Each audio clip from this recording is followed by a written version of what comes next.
देखिए इस चैप्टर में हम पढ़ेंगे जो है ठोस अवस्था। इस वीडियो में हम पढ़ेंगे ठोस अवस्था। और ठोस अवस्था में जो टॉपिक क्या है, विद्युतीय गुण। विद्युतीय गुण में क्या है, चालक। चालक क्या होते हैं, जिसमें विद्युत धारा का प्रवाह होता है उसमें, उसे हम क्या कहते हैं, चालक कहते हैं।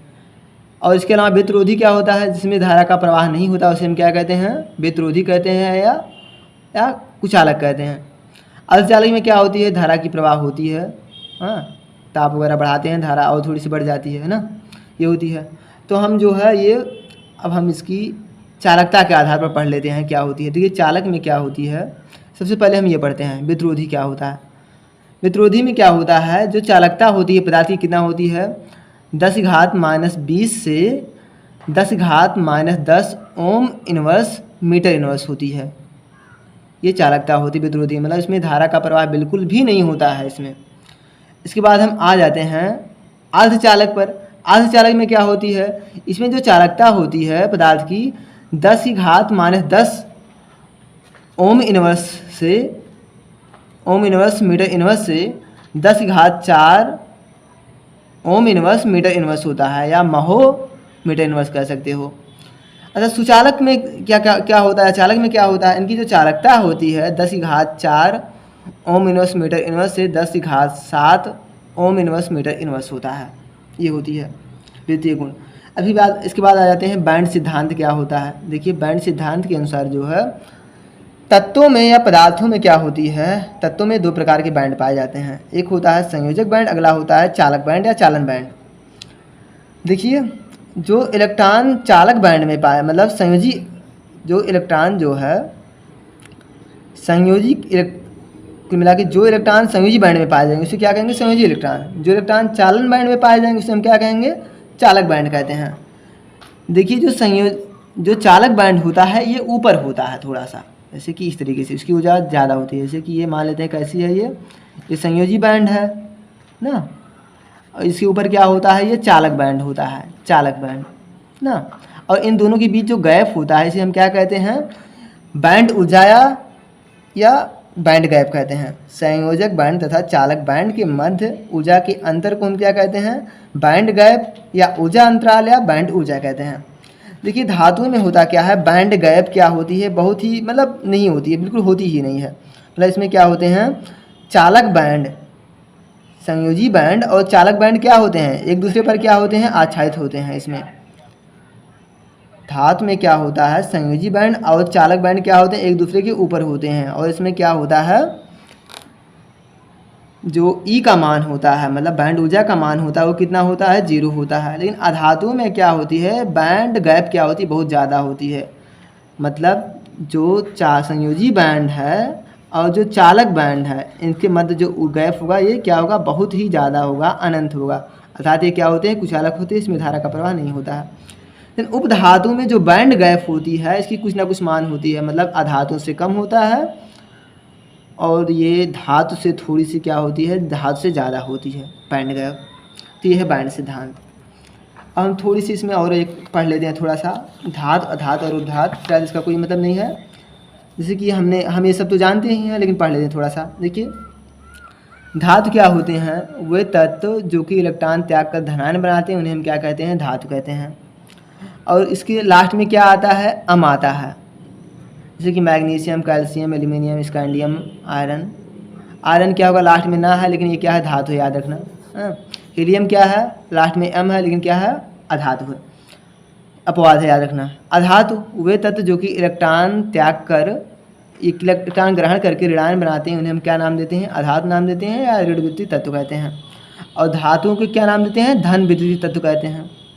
और अंत में इनके क्या आता है, ना आता है। जैसे कि अधातु के अंत में क्या आएगा, ना आएगा। जैसे कि oxygen, nitrogen, chlorine, fluorine, neon, bromine, तो ये क्या है, अधातु के एग्जाम्पल है। उपधातु जिसमें धातु और उपधातु, धातु और अधातु दोनों के गुण पाए जाते हैं उन्हें हम क्या कहते हैं, उपधातु कहते हैं। याद रखना कितनी उपधातुएं हैं, ये जितनी उपधातुएं लिखी हैं इतनी हैं, लगभग ये 9 होंगी, 9 है ना। बस गए ऐसे सब तेरी पुरानी आत्मा में नहीं। बोरान है, सिलिकॉन है, जर्मेनियम है, आर्सेनिक है, सेलेनियम है, एंटीमनी है, टेलुरियम है, पोलोनियम है, ऑक्सीटाइन है। तो ये है। तो हमें इसमें याद क्या करना था, धातुओं में जो बैंड गैप होती है कितना होती है, 0 होती है। अधातुओं में बैंड गैप कितना होता है, ये अनंत होता है। और उपधातु में बैंड गैप का मान क्या होता है, कुछ ना कुछ होता है, थोड़ी बहुत वैल्यू होती है। उसके बाद अब हम आ जाते हैं चुंबकीय गुण पर। चुंबकीय गुण देखिए, चुंबकीय गुण के आधार पर पदार्थ को जो है 5 भागों में बांटा जाता है। क्या क्या, अनुचुंबकीय, प्रतिचुंबकीय, लौह चुंबकीय, प्रतिलौह चुंबकीय, अगला है फेरी चुंबकीय। अनुचुंबकीय में क्या होता है, आयुग्मित इलेक्ट्रॉन पाया जाता है इसमें, और ये क्या होते हैं, विद्युत क्षेत्र की, चुंबकीय क्षेत्र की ओर दुर्बल रूप से आकर्षित होंगे। ये आकर्षित होंगे, आयुग्मित इलेक्ट्रॉन होंगे इसमें। और ये क्या होता है, चुंबकीय क्षेत्र हटाएंगे तो क्या होगा, ये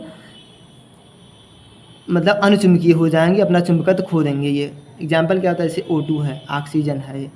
अगला क्या है, ये कॉपर Cu2+ है, मतलब कॉपर 2+ है, ये Fe3+ है, और Cr3+ क्या होता है, इसका एग्जाम्पल होता है। और उसमें क्या होता है, आयुग्मित इलेक्ट्रॉन पाया जाता है अनुचुंबकीय में। और ये कैसे होते हैं, चुंबकीय क्षेत्र की ओर दुर्बल रूप से आकर्षित होते हैं। प्रतिचुंबकीय क्या होता है, इसे कहते हैं, अनुचुंबकीय को कहते हैं पैरामैग्नेटिक, पैरामैग्नेटिक। और इसे कहते हैं डायामैग्नेटिक, डायामैग्नेटिक प्रतिचुंबकीय को। ये होता क्या है डायामैग्नेटिक में, इसमें विपरीत दिशा में, इसमें जो पदार्थ होता है विपरीत दिशा में, चुंबकीय क्षेत्र के विपरीत दिशा में प्रतिकर्षित होता है, आकर्षित होता है, या फिर ऐसे कह सकते हो चुंबकीय क्षेत्र से क्या होता है, प्रतिकर्षित होता है, या चुंबकीय क्षेत्र की विपरीत दिशा में खींचता है इसमें। और इसमें क्या होते हैं, सभी इलेक्ट्रॉन युग्मित होते हैं। एग्जाम्पल कैसे, H2O है, जल है, सोडियम क्लोराइड है, और क्या है, बेंजीन है, C6H6 है, बेंजीन है। तो ये प्रतिचुंबकीय का एग्जाम्पल होता है। और ये कैसे प्रतिकर्षित होते हैं, चुंबकीय क्षेत्र से दुर्बल रूप से प्रतिकर्षित होते हैं। अब आ जाते हैं लौह चुंबकीय पर। देखिए लौह चुंबकीय क्या होता है, इसमें जैसे कि आयरन, कोबाल्ट, निकिल, गैडोलिनियम और ये क्रोमिक ऑक्साइड है, ये प्रबलता से क्या होते हैं, आकर्षित होते हैं चुंबकीय क्षेत्र से। वे पदार्थ जो कि प्रबलता से, चुंबकीय क्षेत्र की ओर प्रबलता से आकर्षित होते हैं, उन्हें हम क्या नाम देते हैं, लौह चुंबकीय नाम देते हैं। और ये कैसे होते हैं, ये अस्थायी चुंबक होते हैं। और इसमें क्या होता है, ये डोमेन का फॉर्मेशन होता है, इसमें क्या होता है, डोमेन बन जाते हैं। अच्छा, डोमेन क्या होते हैं, इनमें जो घटक परमाणु हैं जो हैं एक निश्चित दिशा में क्या होते हैं, जब इन्हें हम चुंबकीय क्षेत्र में रखते हैं तो क्या होता है, परमाणु क्या होते हैं, एक निश्चित दिशा में क्या होते हैं, ये संरेखित हो जाते हैं। इसे हम क्या कहते हैं, ये डोमेन नाम देते हैं। और ये लौह चुंबकीय का एग्जाम्पल क्या होता है, आयरन है, कोबाल्ट है, निकिल है, गैडोलिनियम है, और ये क्या है, CrO2 है। इसके बाद आ जाते हैं प्रतिलौह चुंबकीय पर। अच्छा, इसमें होता क्या है, लौह चुंबकीय याद रखना फिर से, इसमें जो सभी डोमेन होते हैं ये एक ही दिशा में संरेखित होते हैं, एक ही दिशा में संरेखित होते हैं लौह चुंबकीय में, MnO। और इसमें प्रतिलौह चुंबकीय में क्या होता है, MnO में डोमेन संरचना में डोमेन एक दूसरे के विपरीत अभिविन्यास होते हैं। जैसे होगा क्या, प्रतिलौह चुंबकीय पदार्थ में क्या होंगे, डोमेन एक दूसरे के विपरीत अभिविन्यास होंगे। जैसे कि ये देखिए, इधर क्या है, एक इधर अभिविन्यासित है, इधर ये दूसरी तरफ अभिविन्यासित है, ये दूसरी तरफ अभिविन्यासित है। तो इसमें क्या होती है, जब डोमेन विपरीत दिशा में अभिविन्यासित होते हैं तो ऐसे पदार्थ को हम क्या कहते हैं, प्रतिलौह चुंबकीय पदार्थ कहते हैं। इसका एग्जाम्पल क्या है, MnO है इसका एग्जाम्पल। अब इसके अलावा अगले पर हम आ जाते हैं, क्या है, फेरी चुंबकीय। फेरी चुंबकीय में क्या होता है, जब पदार्थ में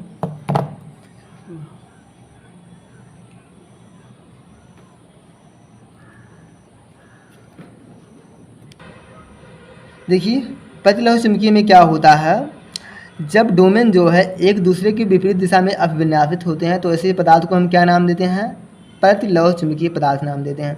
इसका एग्जाम्पल क्या है, MnO है, मैग्नीज ऑक्साइड है। अब आ जाते हैं फेरी चुंबकीय पर। देखिए जब पदार्थ में डोमेनों के चुंबकीय आघूर्णों का संरेखण समांतर और प्रति समांतर दिशाओं में होता है तो उन्हें हम क्या नाम देते हैं, फेरी चुंबकीय नाम देते हैं। जैसे ये है, इस तरीके से फेरी चुंबकीय में, जैसे कि ये है देखिए, जैसे कि ये है, ये देखिए समांतर हैं आपस में दोनों, फिर ये क्या है, ये प्रति समांतर हो गया, फिर ये दोनों समांतर हैं, फिर प्रति समांतर है, फिर समांतर है, ऐसे ऐसे होगा। तो क्या होता है, जब पदार्थों में डोमेन जो है चुंबकीय आघूर्ण का संरेखण जो होगा समांतर और प्रति समांतर दोनों दिशाओं में होता है या असमान रूप से होता है, उसे हम क्या नाम देते हैं, फ्री चुंबकीय नाम देते हैं। ये लौह चुंबकत्व की तुलना में जो है चुंबकीय क्षेत्र द्वारा दुर्बल रूप से आकर्षित होते हैं। लौह चुंबकीय से क्या होगा, ये दुर्बल रूप से आकर्षित होते हैं। और जब इन्हें हम गर्म करते हैं तो क्या होता है, इनका जो है फ्री चुंबकत्व जो है खो जाता है और ये अनुचुंबकीय हो जाते हैं। ये कैसे हो जाते हैं, जब इन्हें हम गर्म करते हैं ये इनका जो फ्री चुंबकत्व है वो गायब हो जाएगा और ये कैसे हो जाएंगे, अनुचुंबकीय पदार्थ बन जाएंगे। इसका एग्जाम्पल क्या होता है, Fe3O4 मैग्नेटाइट है, फेराइट है, Mg Fe2O3 है, और अगला डार्ट है Zn Fe2O3 है। तो ये सब ये होते हैं एग्जाम्पल। फेराइट में ये दोनों अलग अलग हैं फार्मूला ये। तो ये हो गया फ्री चुंबकीय। O4 हो गया।